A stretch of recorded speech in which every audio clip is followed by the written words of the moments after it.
Hey, my loves. I hope everybody had a good weekend. Thank you for bearing with me on my videos for the last time. I know that was a little wonky with the iPad camera, but my batteries came in for my stylus, so we're good to go. We're back to the normal method again. So what we're going to do today is work through solving log equations. So the last unit we talked about what logs were. We solved little baby logs, and then we kind of rewrote them. We're going to use all those skills today to go through and actually solve equations. And there's really three types that you're going to see. One is that we can solve it in exponential form. One is written where it's one log on either side of the equation. And then there's some where we need to do some condensing first. The good news is it's much scarier, that looks much scarier than it actually is. We can condense things down. Once we condense, then we can start canceling stuff, and it'll be a lot easier. The actual solving steps you already know how to do.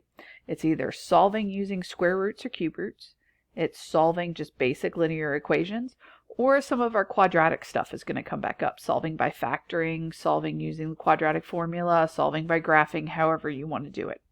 So you can kind of choose your own adventure on some of these. But again, most of the steps are things we've seen before. All right, so just to recap though, before we get too far rolling with this, I wanted to put the kind of basic log rules on your paper so you're not flipping back and forth. All right, so by definition, log base b of y equals x means b to the x power equals y. So when you're going from log form to exponential form, the bases stay the same and the other two numbers change places. So for this first one, log base b of 1, if you're finding the log of 1, no matter what the base is, it always equals 0. And then if we're here, if the bases are the same, log base b of b, if those are the same number, then it's 1. If we have two things multiplied together, we can split it apart. So it would be log base b of m plus log base b of n. And then the opposite when it's division, be log base b of m minus log base b of n. And then the very last part, that n comes out to the front. So we'll have n times log base b of m. So these are all the rules that we talked about last section. There was a lot in that last section, so make sure that you've gone through and done your practice and then tried your quiz. All right, and then the last thing we need to talk about is a common log. And a common log is anything with a log base 10. So it doesn't matter what you're finding the log of. As long as the base is 10, you can write it without that base. So if you see just a plain old log without a base written there, you should know instinctively that, oh, that means it's base 10. And those are the ones that we can put in the calculator. All right, so number 1 is our first type of equation that we can solve. And the way this works is you want to look, if you see the exact same log and base on either side, they cancel out. And it's super easy to solve. Only a couple of rules there. It has to be one log, only one, on either side of the equal sign, and they both have to have the same base. As long as you can do that, they're gone.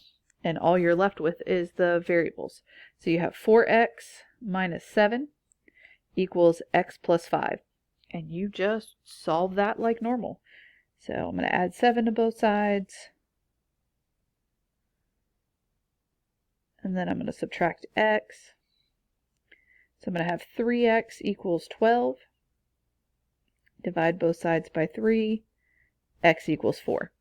All right, now we do need to check that.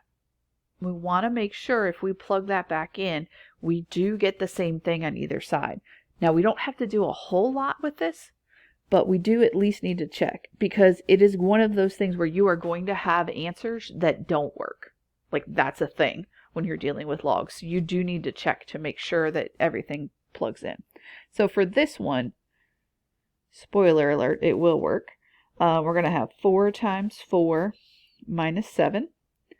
And on the right, we're going to have 4 plus 5.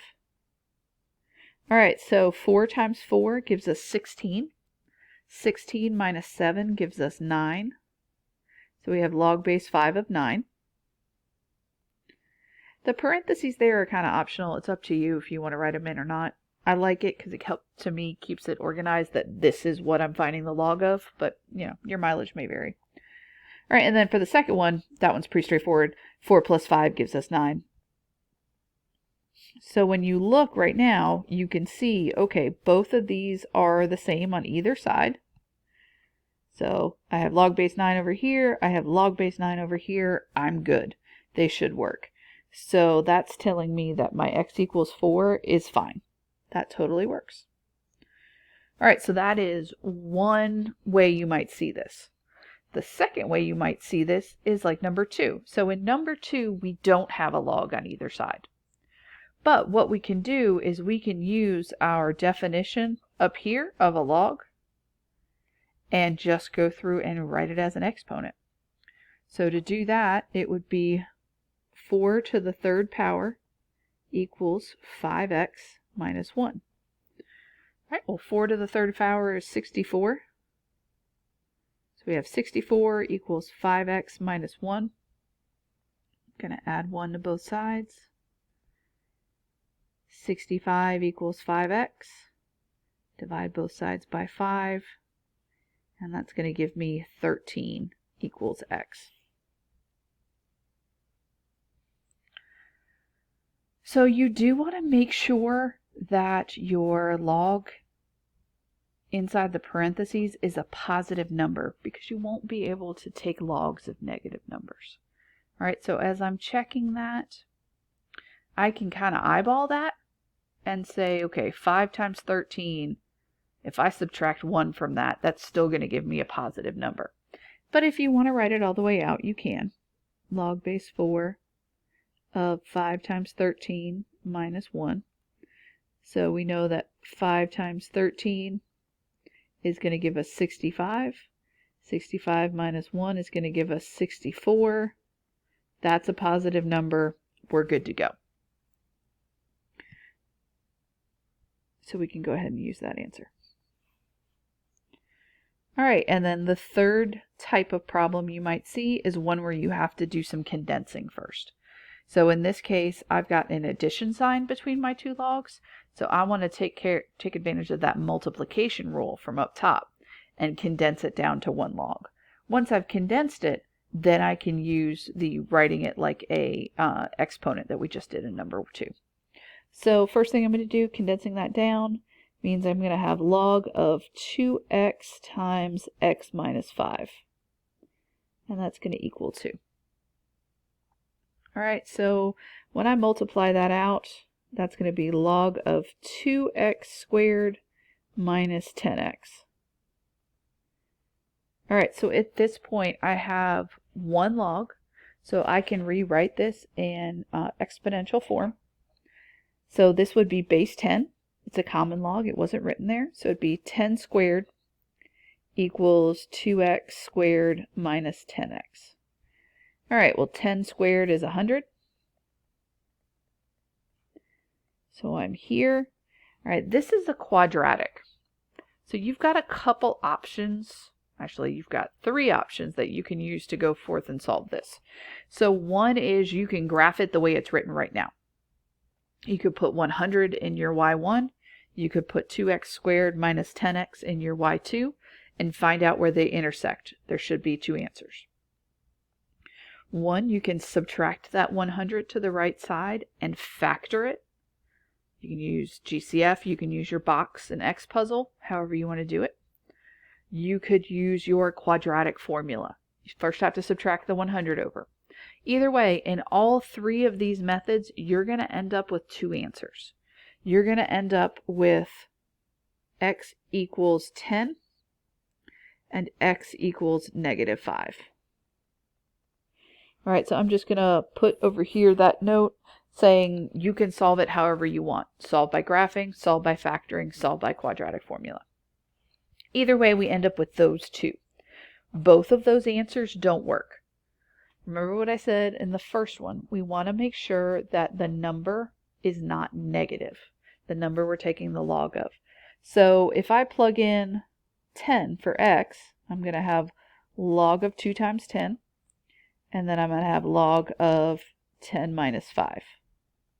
So 2 times 10 is 20, and 10 minus 5 is 5. Both of those are positive numbers, so I'm good. So x equals 10 works.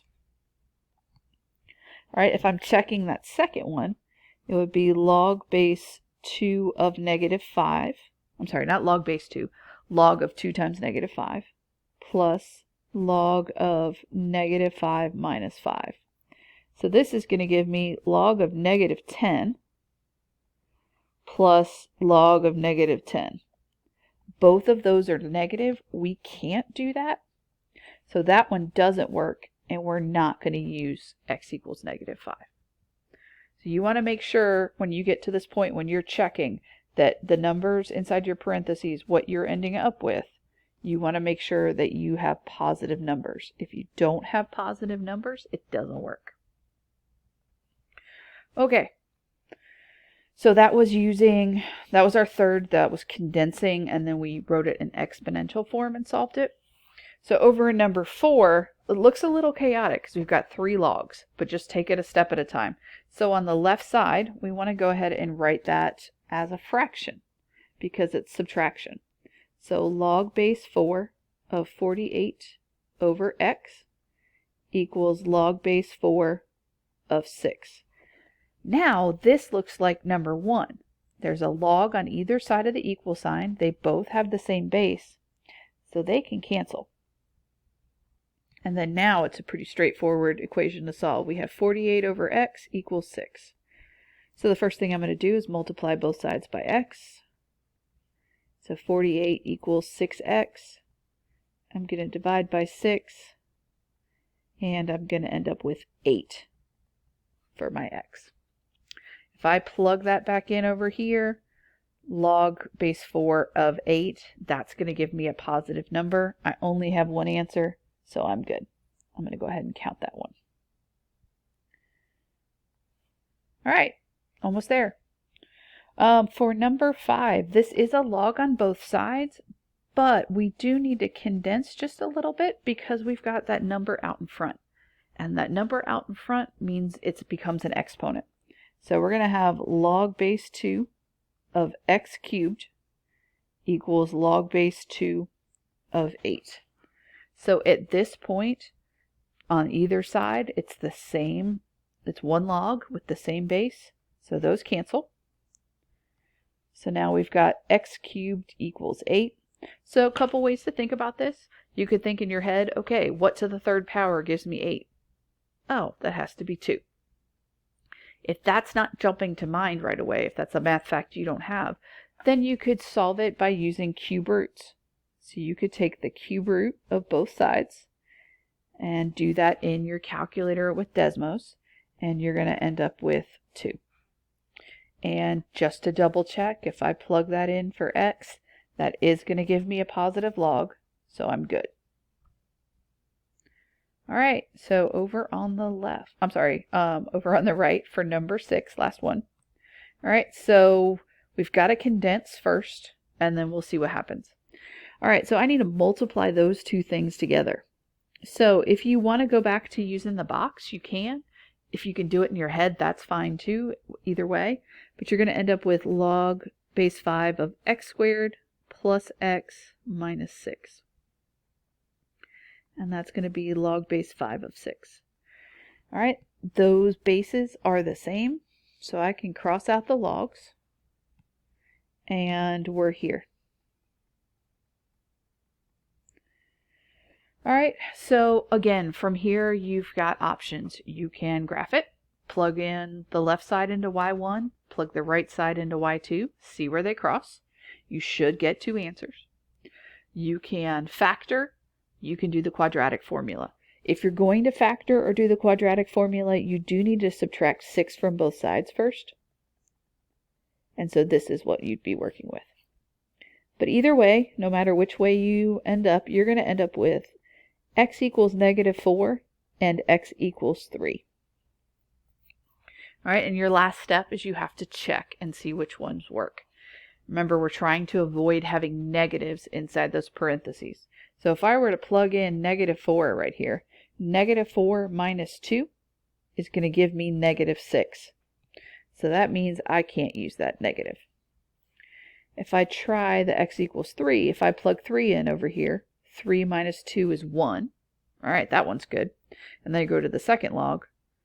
3 plus 3 is 6. That's also good. It's also a positive number. So that's what we end up with. All right, so this is the basics on solving log equations. It's using those rules that we learned last week, the basics of logs. So I'm going to go ahead and put up some practice problems for you with this and then look for a mini quiz. Hope you guys are having a good week, that you had a good holiday weekend, and you're hanging in there. If you need anything, you know where to find me. And office hours this week are Thursday at 3 if you need me.